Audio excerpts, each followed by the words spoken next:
I don't know if she wants to go first.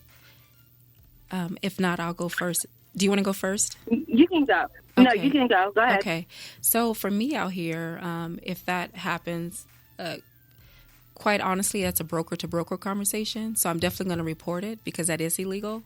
So if I have a buyer that is qualified to purchase and everything is going and the seller finds out because of the color of their skin or their race that they don't want to sell to the person, then I'm getting my broker involved. And that is a conversation between broker and broker because it can go to the next level, which they could be reported. And then their license can be on the line. If the seller's agent, that listing agent, is allowing the seller to do that. Because the listing agent, if I have a client and I'm representing a seller, let's just say, and they don't want to sell to somebody, it's the same thing. I cannot participate. I'm not going to participate and allow them to discriminate against someone else because of their color, their skin, or their race. I'm not going to put my license on the line. So if I have to take it and report that person, then that's what I'm going to do for my client. Because if they're qualified to purchase it, it shouldn't matter, what they look like. If they're eligible and they're qualified, then let's move forward with the process. I agree with her wholeheartedly, and my process would be the same. It's just extremely hard to prove. Yeah. Because there's so many things in the process that while we may know what's going on because we, see it, being able to prove that is very, very, very difficult. And that's the hard part. That's just all of the stuff you're talking about, especially what you were talking about, Avitra. You're talking about someone coming up and tapping on the window, telling you, not to not to sell. Yeah, to that's crazy. A particular family. But Chief, that harkens back to my old American constitutional law days. Okay. I remember one of the landmark cases back at Morgan State University. Okay. with the late Professor Gus Adair. Oh, yeah, a legend. Yeah, but one of the landmark cases having to do with this type of thing was Shelley versus Kramer, and it was a black family named Shelley that went to purchase a home in it was in Missouri, St. Louis, Missouri, and this was a long time ago, but not like super ancient history. This was like in the late 40s, and I think this was another case that Thurgood Marshall had been involved in as well. But it was the same kind of thing. There was a covenant that had been in place since 1911 that barred, as they called, people of color or people of the Negro or Mongolian race at that time from owning property. But the Shelleys had already purchased the home, but they didn't know about this racially restrictive covenant. But the thing existed. So it ended up going all the way to the Supreme Court.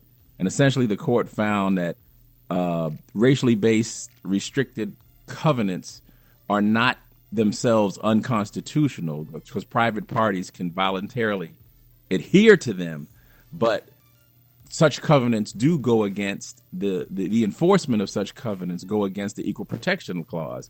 So they got around it. I mean, the Supreme Court, voted the right way, but their rationale was a little squirrely, but it still worked on our behalf. But here you find, so back from the 1940s, and I'm sure probably before then, but from late 40s, and now you come up, everything changes. It may not exist in the same way. Like you don't have clear, blatant racism. You don't have too many cross burnings anymore. You don't have too many Klansmen walking around with hoods on, but you still have, things like stuff that happened in Charlottesville. You still have these crazy things that happen that look similar, but they change the way that it is. And to Wyvitra's point, it is hard to prove. Because how do you prove, that was something that they wanted, that people wanted, it's a hard thing to prove. But you can feel it. It's just something that you can feel like, I know what this is, and then do you want to go through with it? And then there's the other question. Do you really want to deal with living near folks who don't want you to live near them?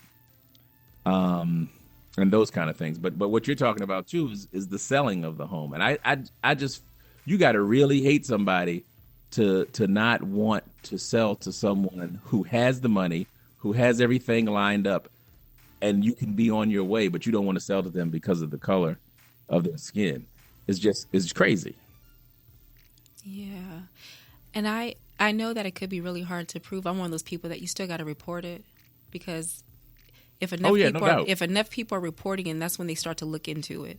So that first time that someone might report it, nothing might happen, but you got to say something. And I agree wholeheartedly. Yeah, you got to fight for it. You got to do something. It's when you say I don't want to be bothered is when you allow people to continue to treat people that like that, which isn't right. But yeah. So is it something that is? I know you're saying, and it's more the client. So it is more so the client has to. So I guess from a realtor to answer Michael's question earlier too, is you give them the tools and point them into the direction of what they can do, because obviously they're the ones that have to do it. They have to be the ones to say that, hey, I was discriminated because of X, Y, and Z. And they have to state their case. And even if it's on piece of paper the first time and they get a few people, but that's how you start getting class action lawsuits. And the same thing with the banks. If you are qualified and a bank is telling you all of a sudden that you're not qualified, you have to say something. You have to report it. Even if nothing happens at that moment for you, you still need to put it out there so that if enough people are reporting it, they can do an investigation and, get sued, basically. And that's how it's going to teach them to change their ways, honestly, is for the banks or whoever to be sued. Right.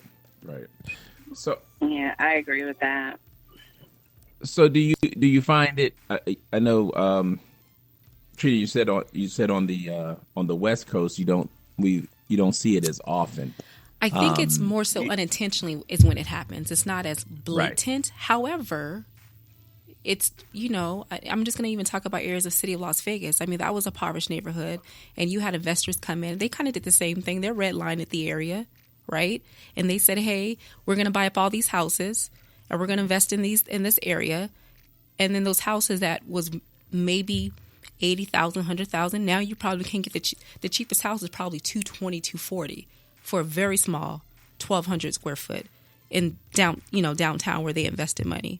And you still have people who make $20,000, $30,000 that live there. They rent out the homes because they can't afford to buy something. And that same area, you have Life is Beautiful, right?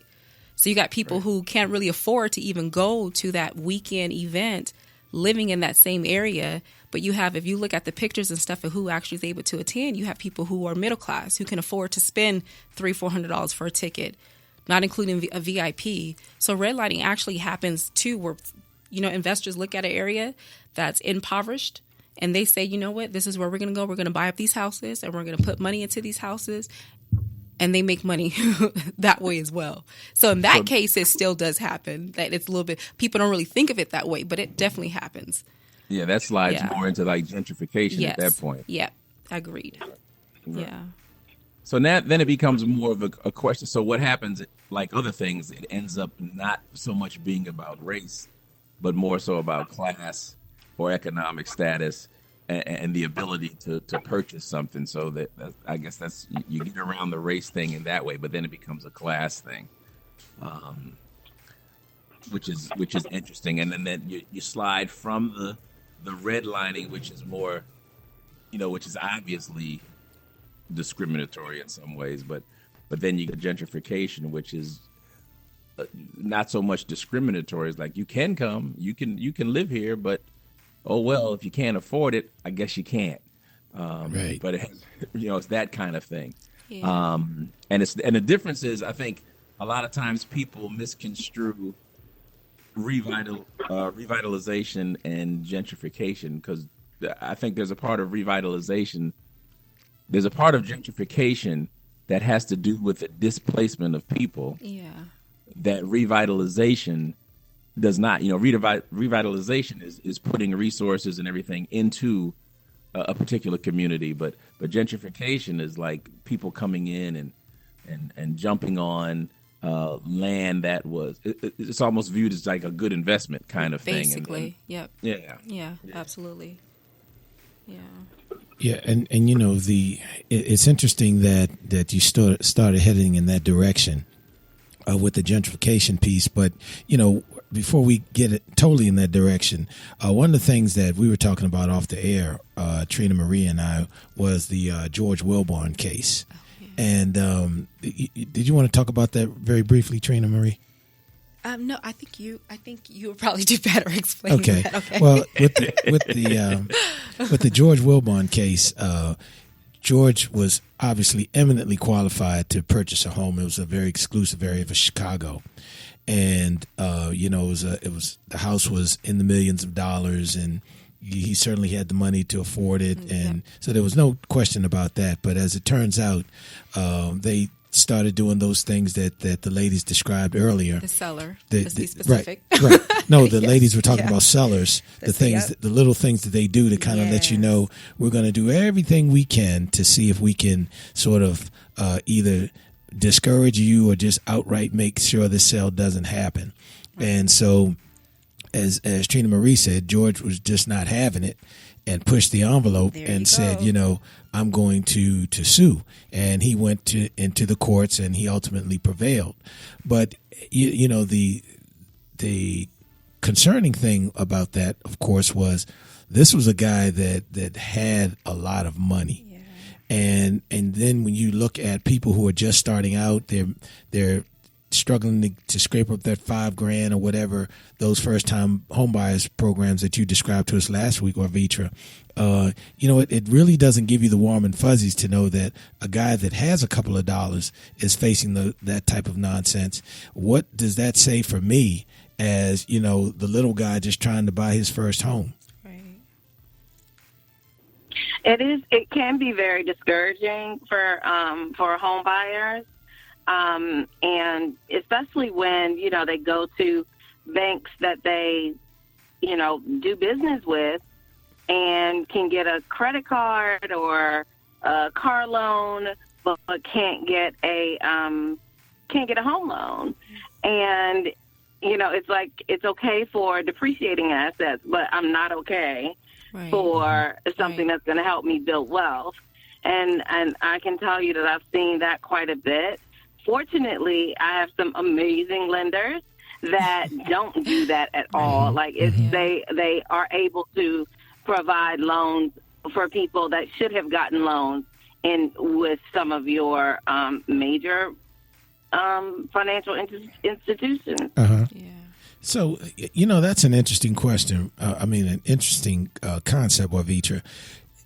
Are you also finding that perhaps, and I use the word perhaps, there have been some lenders who have sort of participated in this type of activity? I think it happens across the board. I've seen it, I think it happens with lending, for sure. I've seen it. I think it's happened with, I've actually asked the question when I've had a client that could not get approved, and they should have, with an institution that they bank with, but another well-known bank, private lender not private lender, but, a lender is able to do it. And my question was, well, what's the difference? And they straight up told me they redline black people. And I was like, wow. And that was hard to hear, but it happens, but again, it's extremely hard to prove. Wow. And is there identifying information? It's been a minute since I've done one of those, but is there identifying information that you can just tell right off the bat the race and ethnic origin of the buyer?